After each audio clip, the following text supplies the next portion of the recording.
మీ ఎలాంటి వ్యాపార ప్రకటనలకైనా వెంటనే మా ఛానల్ సంప్రదించండి. నమస్తే. ఈరోజు మన స్టూడియోలో ప్రముఖ ఆధ్యాత్మికవేత్త ఆస్ట్రాలజర్ బ్రహ్మశ్రీ సుభాష్ శర్మ గారు మనతో ఉన్నారు. సో మిథున్ రాశి వాళ్ళ పరిస్థితి ఈ సెప్టెంబర్ మాసం ఏ విధంగా ఉండబోతుందో గురుగారిని అడిగి తెలుసుకుందాం. నమస్కారం గురుగారు. శ్రీమాత్రే. గురుగారు, సెప్టెంబర్ మాసం మనకి సంపూర్ణ చంద్రగ్రహణం ఉంది. సో దీని తాలూకు ఇంపాక్ట్ మిథున్ రాశి వాళ్ళ మీద ఎలా ఉంటుంది? ఓవరాల్గా ఈ నెల ఎలాంటి పరిస్థితులు ఎదురవుతాయి? ఎలాంటి జాగ్రత్తలు తీసుకోవాలి వీళ్ళు?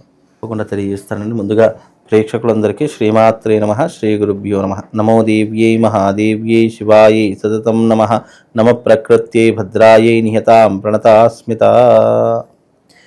ముఖ్యంగా ఈ యొక్క మిథున రాశి వారికి ఈ మాసము గ్రహణం యొక్క ఎఫెక్ట్ తప్పకుండా పడేటటువంటి అవకాశం ఉంటుంది. ఎందుకంటే ఈ గ్రహణము మిథున రాశి వారికి 9వ స్థానంలో నడుస్తుంది. మిథునం, కర్కాటకం, సింహం, కన్య, తుల, వృశ్చికం, ధనుస్సు, మకర, కుంభరాశిలో ఈ గ్రహణం ఏర్పడుతుంది కాబట్టి వీళ్ళకి 9వ స్థానం అవుతుంది. కనుక ఈ 9వ స్థానం భాగ్యాన్ని తగ్గించేటటువంటి స్థానంగా ఉంటుంది. భాగ్యాన్ని పెంచుకోవాలి, అదృష్టాన్ని ఇంకా మరింతగా పెంచుకోవాలంటే తప్పకుండా మిథున రాశి వారు ఈ మాసంలో గ్రహణ సమయంలో గ్రహణ శాంతి పూజలు తప్పకుండా చేయించుకోవాలి. ఎందుకంటే నెగిటివ్ అనేటటువంటిది ఒకసారి ఏదైనా రాశి మీద పడుతుంది అని అనుకున్నప్పుడు దాన్ని పాజిటివ్గా మార్చుకోవడానికి ఉన్నటువంటి ఏకైక మార్గం యజ్ఞ ఫలము అని శాస్త్రము.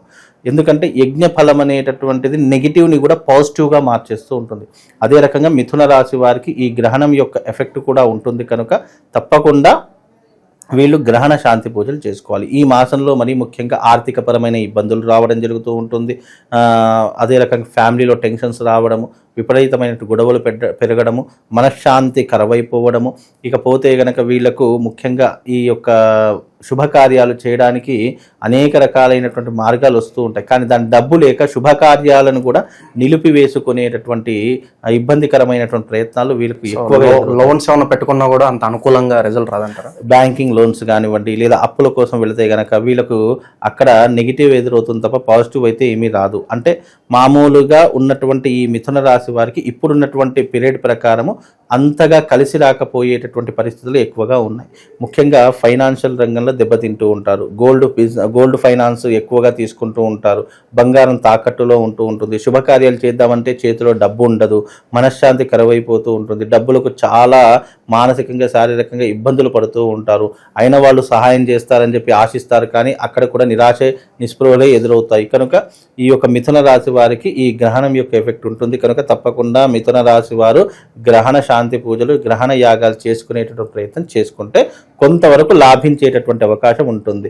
ఏంటంటే ఇవి చేసుకుంటేనే కలిసి వస్తుందా అంటే, మన మీద ఒక పిడుగు పడుతుంది అని అనుకున్నప్పుడు దాని నుంచి పక్కన జరగాలని చూస్తాను తప్ప, సరే పడని చూద్దాము అని చెప్పి అక్కడే నిలబడ్డాం అనుకోండి, తప్పకుండా అది మన మీద పడే తీరుతుంది. కనుక నీకు ఏదైనా చెడు జరిగేటటువంటి అవకాశాలు ఉన్నాయి అని అనుకున్నప్పుడు దాని నుంచి తప్పించుకోవడానికి, అంటే ఎప్పుడైనా కూడా కాలంలో ఒకటి గుర్తుపెట్టుకోండి, ఏ మనిషి అయినా ప్రపంచంలో నేను చెడిపోవాలి, నేను చెడు మార్గంలో వెళ్ళాలి, నాకు ఏదైనా సరే, నాకు ఇప్పుడు నేను చెడు మార్గంలో వెళ్తే నేను బాగుపడతాను అని ఎవ్వరూ అనుకోరు. పరిస్థితులు మనిషిని చెడు ప్రభావంగా తీసుకెళ్తాయి, కానీ పుట్టుకతోనే ఏ మనిషి చెడ్డవాడు కాదు. ఎందుకంటే ప్రతి మనిషి ఈ యొక్క పరిస్థితులకు లొంగిపోయి చెడు మార్గంలో వెళతాడే తప్ప కావాలని నేను చెడ్డవాడిగా అవ్వాలని ఎవ్వరూ అనుకోరు. ఇది శాశ్వతమైనటువంటి సత్యము. అందుకే ఎప్పుడైనా కూడా ఏదైనా మీకు జరుగుతుంది అనుకున్నప్పుడు దాన్ని తప్పించుకునే మార్గాన్ని ఎంచుకోవాలే తప్ప జీవితంలో ఎప్పుడూ కూడా నేను అక్కడే ఉంటాను, చెడు ఎంతవరకు వస్తుందో రానివ్వండి నేను చూస్తానంటే అది నీ మీద పడినప్పుడు నువ్వు అక్కడ ఉండవు, నీ స్థానం అక్కడ జీరోగా అయిపోతుంది. కనుక వీలైనంత వరకు జాగ్రత్తగా ఉండే ప్రయత్నాలు చేసుకోవాలి. తప్పకుండా ఈ మిథున రాశిలో గ్రహణం యొక్క శాంతి చేసుకోవాల్సిందండి. గురుగారు, ప్రతి ఒక్కరికి ఇలాగే ఉంటుందా, లేదంటే వాళ్ళ వ్యక్తిగత జాతకంలో పర్టికులర్ యోగాలు ఏమన్నా ఉంటే ఈ గ్రహణం వాళ్ళకి కలిసి వచ్చే అంశాలు ఏమైనా కనిపిస్తాయి? ఉంటాయండి. గ్రహణం యొక్క యోగాలు అనేటటువంటి తప్పకుండా ఉంటూ ఉంటాయి. కొంతమందికి పాజిటివ్గా ఉంటుంది, కొంతమందికి నెగిటివ్గా ఉంటుంది. ఎగ్జాంపుల్గా నా అంటే ఎవరికైనా గుర్తుపెట్టుకోండి, ఒక మనిషికి చెడు జరుగుతుంది అంటే ఈ చెడు వల్ల ఇంకో వ్యక్తికి మంచి జరుగుతుంది అని అర్థం చేసుకోవాలి. ఆ మనిషికి మంచి జరుగుతుంది అంటే ఆ మంచి వల్ల ఇతనికి చెడు జరిగేటటువంటి అవకాశాలు ఉన్నాయి అని అర్థం చేసుకోవాలి. అంటే దీన్ని ఎట్లా, ఎగ్జాంపుల్గా నాకు ఏదైనా రోగం వచ్చిందండి, నాకు ఏదైనా బాధ కలుగుతుంది, నేను హాస్పిటల్కి వెళ్ళాలి, నా దగ్గర డబ్బులు లేవు, అయినా కష్టపడి వెళ్తున్నాను, అప్పు సొప్పో చేసుకొని వెళ్తున్నాను, నేను అప్పు సొప్పో చేసుకొని నా జేబులో డబ్బు పెట్టుకొని వెళ్తున్నాను, అక్కడ నాకు నష్టము, హాస్పిటల్కి వెళ్తే నాకు నష్టమే, కానీ ఎవరికి లాభం? డాక్టర్లకు లాభం. అంటే నా కష్టము, నా వ్యాధి, నా బాధ వాళ్ళకు లాభం అయ్యింది.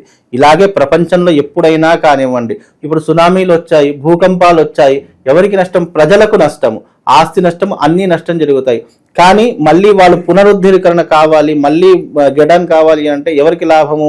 ఇల్లు కట్టుకునే వాడికి, షాపులు, కిరాణా షాపుల వాడికి, బియ్యం అమ్ముకునే వాడికి, ఇలా వీళ్ళందరికీ లాభం వచ్చినట్టు, అంటే ఎంతో కొంత వాళ్ళకి లాభం వచ్చినట్టే కదా. అంటే ఎప్పుడైనా ఒకరికి నష్టం జరిగేది ఇంకొకరికి లాభం చేకూరుతుంది అని అర్థం చేసుకోవాలండి. ఓకే, ఇక వివాహ ప్రయత్నాల పరిస్థితి ఏంటి గురుగారు? వివాహ ప్రయత్నాలు సఫలీకృతం అయ్యే అవకాశాలు అయితే కనిపిస్తున్నాయి. వివాహానికి గ్రహానికి సంబంధం తప్పకుండా మిథున రాశి వారికి వివాహ యోగం కుదిరేటటువంటి అవకాశం అయితే ఈ మాసంలో ఏర్పడుతుంది. బికాస్ ఆఫ్ వాళ్ళ ప్లానటరీ పొజిషన్లో ఉన్నటువంటి దశ ప్రకారం తప్పకుండా వీళ్లకు ఈ మాసంలో వివాహం కుదిరేటటువంటి అవకాశం అయితే ఉంటుంది. ఆర్థిక పరంగా చూసుకున్న దాని పరంగా కొంచెం ఇబ్బందులు పడతారే తప్ప పెద్ద నష్టం అనేటటువంటిది ఏమీ కనిపించట్లేదు. ఆరోగ్యపరంగా చాలా జాగ్రత్తగా ఉండండి. గ్రహణ సమయంలో తీసుకునేటటువంటి తగు జాగ్రత్తలు, భోజనాది నియమాలు కానీ, పట్టు విడుపు స్నానాలు కానీ, నిద్రపోయేటటువంటి సమయాలు కానీ చాలా జాగ్రత్తగా పాటించేటటువంటి ప్రయత్నం చేసుకోండి. మీ జీవితంలో ఏదైనా కోరిక ఉంది, ఏదైనా మేము సాధించాలి అని అనుకుంటే గ్రహణ సమయంలో జపం చేసుకోండి. విశేషంగా మీకు ఒక మంత్రం చెప్తాను. ఓం శ్రీం హ్రీం క్లీం శ్రీ మహాలక్ష్మీ నమః. ఓం శ్రీం హ్రీం క్లీం శ్రీ మహాలక్ష్మీ నమః అనేటటువంటి మంత్రాన్ని మీరు గ్రహణ సమయం, గ్రహణం 10:56 9 గంటల 56 నిమిషాలకు ప్రారంభమవుతుంది. దాని మోక్షకాలం వచ్చేసేసి 1:26 అయిపోతుంది. అలాగే ఆద్యంత పుణ్యకాలము, మోక్షకాలం 3:26 అంటే దాదాపుగా 3:26 పాటు ఈ గ్రహణం ఏర్పడుతుంది. కనుక దీనికి ఆద్యంత పుణ్యకాలం, మోక్షకాలం అన్నీ కూడా విడుపు స్నానము 1:26 వరకు చేసేసుకొని మీరు చక్కగా ఈ యొక్క మంత్ర జపము, దీక్ష తీసుకోవడం వల్ల మీకు విశేషమైనటువంటి పుణ్య ఫలితం కలుగుతుంది. ఈ మంత్రాన్ని చదువుకునేటటువంటి ప్రయత్నం చేయండి. విదేశాలకు వెళ్ళేటటువంటి వారికి ఇది చాలా ఉపయోగపడుతుంది. మీ జీవితంలో ఏదైనా ఆటంకాలు ఉన్నాయంటే ఇదిగో ఈ గ్రహణ సమయంలో ఈ మంత్రం చేసుకోండి.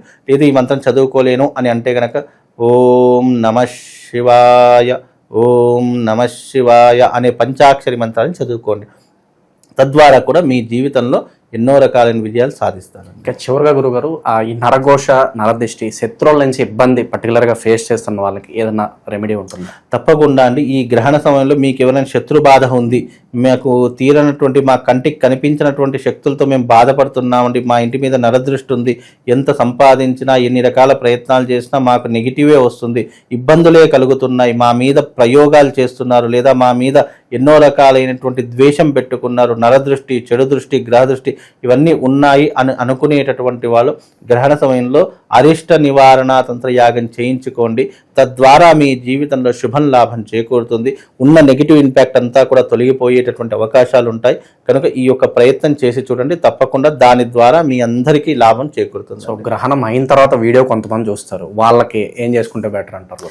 గ్రహణం అయిన తర్వాత ఎవరైనా ఈ వీడియో చూస్తున్నట్టయితే వాళ్ళు గ్రహణ సమయంలో చేసుకోలేరు కాబట్టి, మళ్ళీ ఆ గ్రహణం రమ్మంటే రాదు కాబట్టి వాళ్ళకు ఒక రక్ష ఇస్తారు. గ్రహణ సమయంలో నేను ఎట్లాగో యాగంలో ఉంటూ ఉంటాను, అది నేను మీకు వీడియో కూడా ఇస్తాను, మన టీవీలో ప్రసారం చేద్దురు. కానీ ఆ యాగం చేసేటటువంటి సమయంలో నేను కొన్ని రక్ష అంటే మానవులకు ఏదైనా కష్టం వచ్చినప్పుడు ఒక రక్ష ఉండడానికి నేను రక్షల్ని కొద్దిగా పూజిస్తూ ఉంటాను, అమ్మవారి దగ్గర పెట్టి పూజిస్తుంటాను. ఆ రక్షలు వాళ్ళకు అందజేస్తుంటాను. ఇప్పుడు గ్రహణ సమయంలో చాలామంది కొన్ని రాసుల వారికి బాగా ఉండదు, మరి కొంతమందికి నెగిటివ్ ఇంపాక్ట్, ఈ చీతబడులు, బాణమతులు, చిల్లంగు ఇలాంటివి చేశారు అని చెప్పి చాలామంది భయపడుతుంటారు. అలా భయాన్ని తొలగించడానికి కొన్ని రక్షలను తయారు చేసి పెడతాను. ఆ రక్షలు వాళ్ళకి నేను పంపించేటటువంటి ప్రయత్నం చేస్తాను. గ్రహణం అయిపోయిన తర్వాత ఎవరైనా ఈ వీడియో చూస్తున్నట్టయితే మీరు రక్షని ఆర్డర్ చేసుకోండి. తప్పకుండా వాళ్ళకు ఒక తాయెత్తు ఇస్తాను. ఆ తాయెత్తులో బూర్జపత్రం ఉంటుంది. చాలా మంది తాయెత్తు అంటే ఏదో రాగిదే కదా, ఇది కట్టుకుంటే మాకేముంటుంది అని అంటూ ఉంటారు. కానీ ఆ రాగి తాయెత్తులో అది విప్పి చూస్తే దాంట్లో ఒక బూర్జ పత్రం ఉంటుంది. ఆ బూర్జ పత్రం మీద బీజాక్షరాలు లిఖించినవి ఉంటాయి. అందుకే యంత్రము, మంత్రము, తాయెత్తులు ఇవన్నీ ఎట్లా ఉపయోగపడతాయంటే దాంట్లో ఉన్నటువంటి మంత్రశక్తి ద్వారా వాళ్ళకి నెగిటివ్ ఇంపాక్ట్ రాకుండా ఉంటుంది. ఆ లాకెట్ ఇప్పి చూస్తే కనుక దాంట్లో బూర్జ పత్రం మీద మంత్రం రాసింది ఉంటుంది. కనుక వీలైతే ఆ యొక్క తాయెత్తు మీకు పంపించేటటువంటి ప్రయత్నం చేస్తానండి. ఓవరాల్గా మిథున రాశి వారి పరిస్థితి ఈ మాసం ఏ విధంగా ఉండబోతుంది, ఎలాంటి జాగ్రత్తలు తీసుకోవాలి, చాలా బాగా వివరించారు. ధన్యవాదాలు. శ్రీమాన్.